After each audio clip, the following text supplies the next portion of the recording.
itong si Sarah, soil na anak. Hindi na palaki ng tama, sabi ko sa inyo, ng kanyang mga magulang, lalo ng kanyang tatay, itong si Sarah. Kasi yung magpapalaki na tatay, masama din yung ugali. So paano mo mapapalaki ng tama yung anak mo kung yung tatay mismo magpapalaki, masama ang ugali? Kaya tingnan ninyo, like father, like daughter po. Pareha sila matigas ang ulo. Pero ngayon, with divine providence, mga kababayan, with God's intervention, ginamit ng ating Panginoong Diyos si President Bongbong Marcos para, mga kababayan, madisiplina itong mag-ama sa kanilang kayabangan. You see, ganun po ang aking reading. Ito naman po yung bago naming product na binibenta online. Eye Glow Serum, whitening po siya. Tingnan ninyo yung epekto sa aking anak na architect before and now. Yung mga inquiries po ninyo, dumiretso na lang kayo sa kanyang Facebook account, Riz Maravillas. Joke time muna tayo po. Padala ni Marlon Talosig ng Makati City. Yung estudyante, mga kababayan ng isang farmer, tinanong yung kanyang tatay, galing kasing school yung kanyang anak. Sabi ng anak, "Tatay, may tanong po ako." "Ano yun, anak?" Sabi ng tatay. Tanong ng anak, "Ano po, tatay, yung English ng saging?" Napaisip yung tatay. Maya-maya, sabi ng tatay, "Lakatan, anak." "Ay, oo, lakatan nga, lakatan." Sabi ng anak, "Bakit sabi ng teacher, sabi ng aking teacher, banana?" Napaisip yung tatay, pero ayaw tanggapin na mali yung kanyang sinabing lakatan. Gustong magpalusot.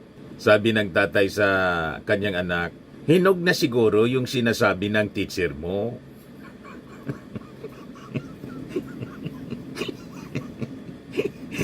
Pag hinog na yung lakatan, banana.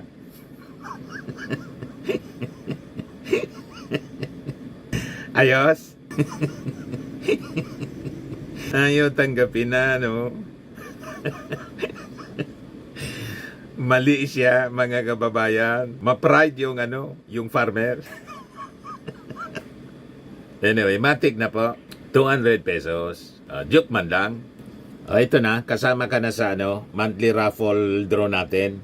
5,000 yung yung cash prize. Sa monthly, sa grand draw, sa December, 10,000 na po. Dito na tayo, mga kababayan, sa ating seryosong topic kasi nadamay, mga kababayan, yung author, yung isang author na kapangalan po ng abogado na kinuha ni Sara Duterte. Yan po ang balita ngayon sa Daily Guardian. American author flooded with messages after being mistaken as Duterte's lawyer. American author Nicholas Kaufman, known for novels such as 100 Fathoms Below and Chasing the Dragon, clarified that he is not involved in the ICC case and has no connection to Duterte or his legal team. Ganun katindi po ang mga DDS. Nandadamay ng ibang tao kasi po, hindi man lang po muna mag-research, i-verify kung yung tao, mga kababayan, na kanilang sinusulatan ay yung abogado na kinuha ni Sara para defend yung kanyang tatay. Kaya yung mga DDS po, ang dali-dali nilang paikutin. Ang dali-dali nilang mabiktimang ng fake news. Lalo kung ang mga nagti-fake news po, yung mga DDS vloggers. Ito ang pinakamalakas na proof. Ganon sila katindi.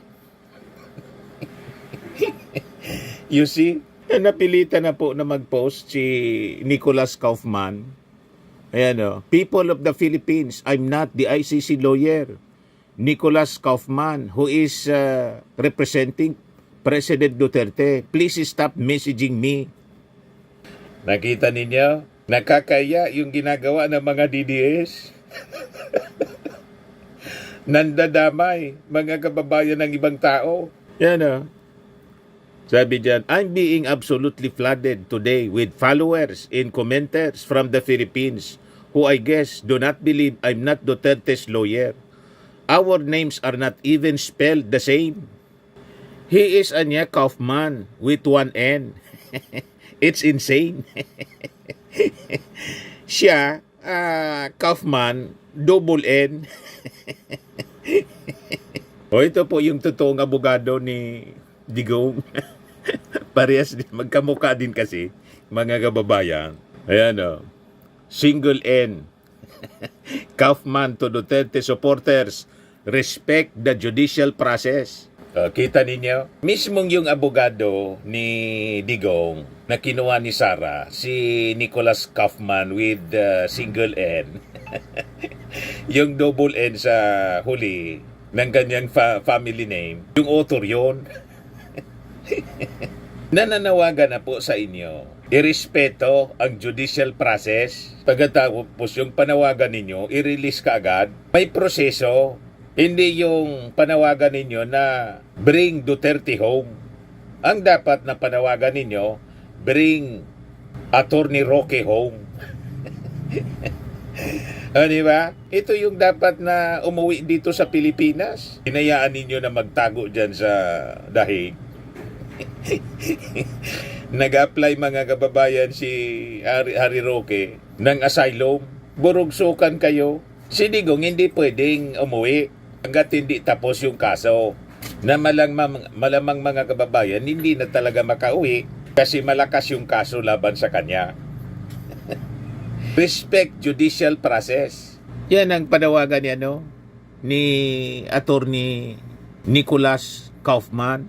At itong sinabi ni Attorney Nicholas Kaufman, mga kababayan, hindi man ito galing sa kanya mismo. Galing ito mismo kay Digong. Yan o. British-Israeli lawyer Nicholas Kaufman told reporters in The Hague, Netherlands, on Tuesday, kahapon, that the Duterte family wished for him to convey to their supporters that the judicial process must be respected. Sabi ni Attorney Kaufman, there should be no interference of the judicial process. The politics is one issue. Further asking for full respect for all participants, the prosecution, the defense, the counsels, and the victims in the process. So ano pang ginagawa ninyo? Sabi nga ni Sara Duterte mismo sa isang interview, pinapauwi na siya ni tatay niya. Pasalamat nga si Sara, mga kababayan, kay President Bongbong Marcos. Kasi dahil daw sa pagpakulong, that is the irony. Dahil sa pagpakulong sa kanyang tatay sa dahig, nagka-banding-banding sila ng kanyang tatay. Gumanda yung kanilang relasyon. Dati hindi sila masyado nag-uusap, ngayon nag-uusap na. O di ba? Ito pong nangyari kay Digong, sabi ko sa inyo, God's divine providence ito. God's will. Sa tingin ninyo na mga supporters nakasama ito kay Digong, na pabuti po, sabi ni Sara.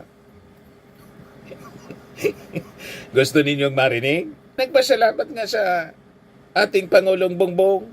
So, walang rason na mag-alsa kayo. Mamaya iparinig ko sa inyo yung interview ng mainstream media sa Vice Presidente kay Sara. Dito muna tayo. So, irespeto yung judicial process. No one should interfere with the process. Let it run its course. Ako, tingin ko, nakalata na rin finally si Digong na hindi uobra ang mga pag-alsa nila, yung protesta sa Pilipinas man o sa dahig, kahit saang bansa sa buong mundo. Tulad ng ginagawa pati yung mga DDS sa Qatar. Ayon, nadamay tuloy, nakulong. You see, hindi man po yan makakatulong yung mga protest na yan para ma-release si Digong. Yung mga panawagan na bring Duterte home, that is, an exercise in futility. Pinapagod lang ninyo yung sarili ninyo. At imbis makatulong, lalong madidiin pa niyan si Digong tulad ng sinasabi natin. Bakit?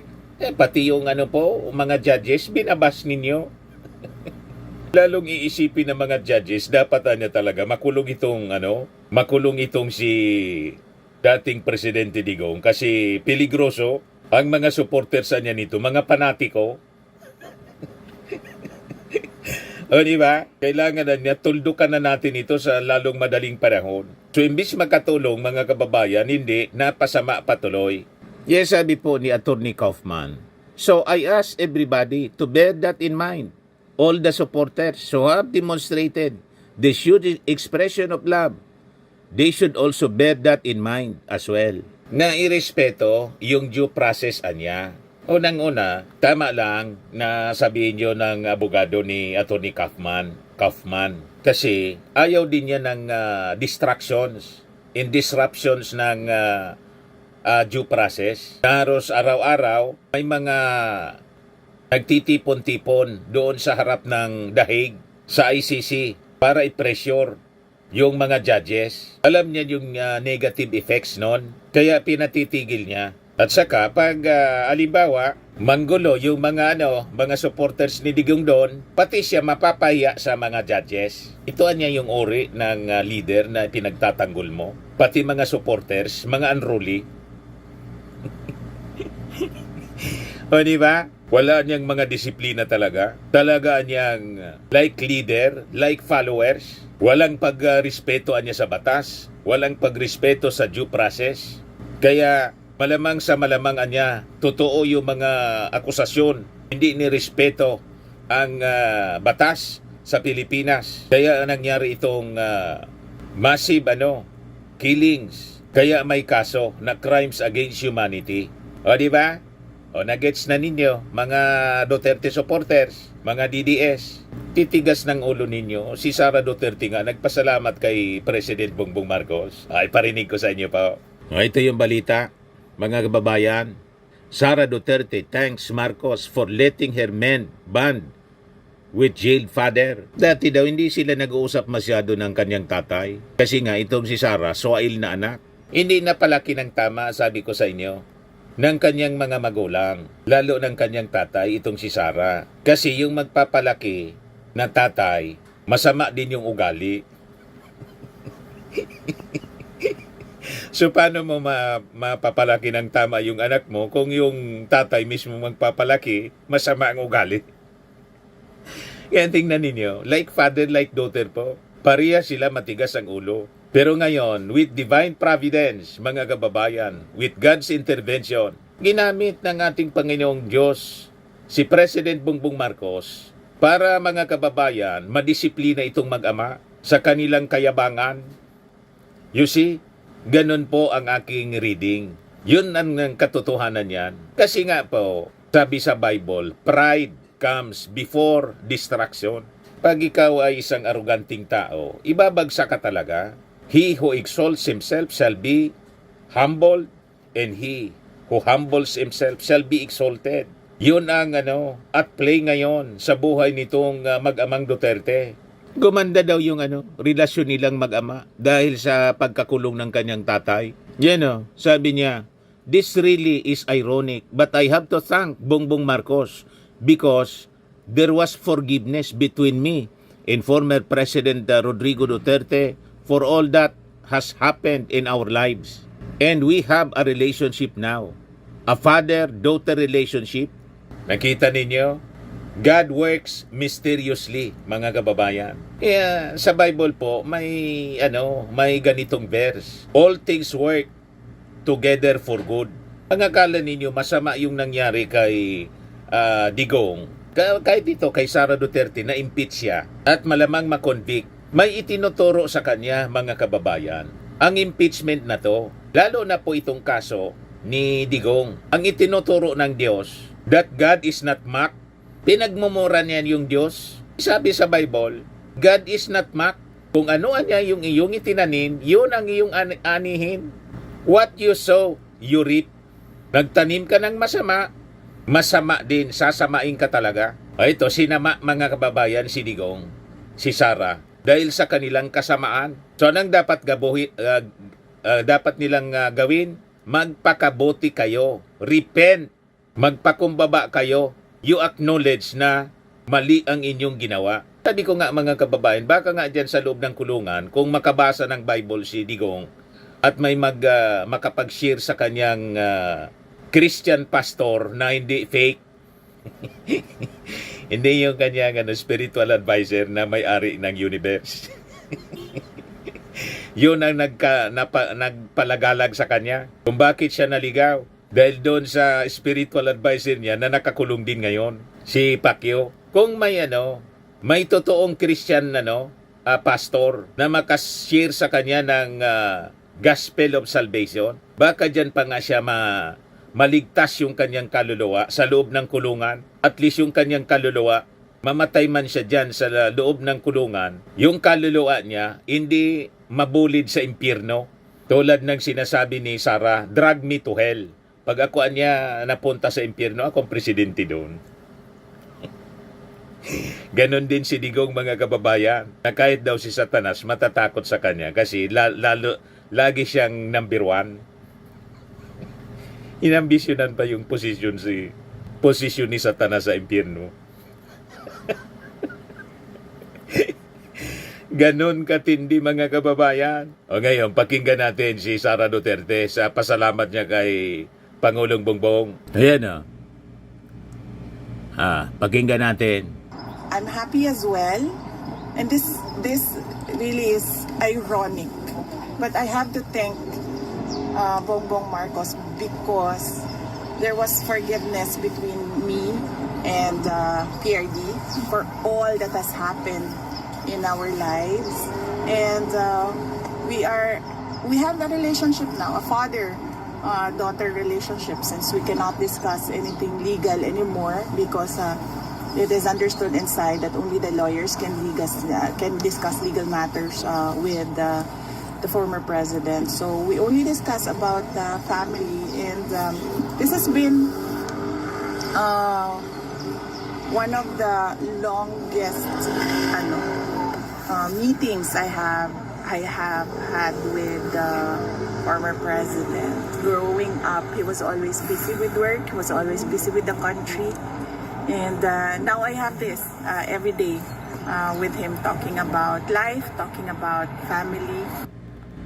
So napaganda, mga kababayan, yung resulta ng pagkakulong ni Digong. Dahil sa pagkakulong, nagkabalikan sila ni Sara Duterte. Na dati, hindi sila nag-iimikan. Kasi nga po, matigas ang ulo ni Sara. Ganon din si Digong. Pareha sila ma-pride. O ngayon, sinubukan sila, mga kababayan, ng ating Panginoon. O ngayon, tingnan ninyo, pati si Sara Duterte, buo niyang family, pati mga DDS po. Sige, panawagan po ng panalangin. O diba? So dito nila marirealize na hindi pala sila invincible. Dito nila marirealize din na ang ating Pangulong Bongbong Marcos ay hindi pala po weak leader.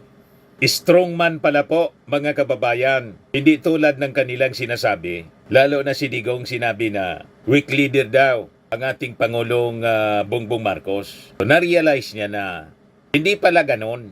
Mga supporters ni Digong, lalo na si Marlica, ang tawag kay tawag sa ating Pangulo, kuting. Sunod na si Marlica. Pag na-build up na po yung kaso na binubuo, mga kababayan, ng NBI laban kay Marlica dyan sa Amerika.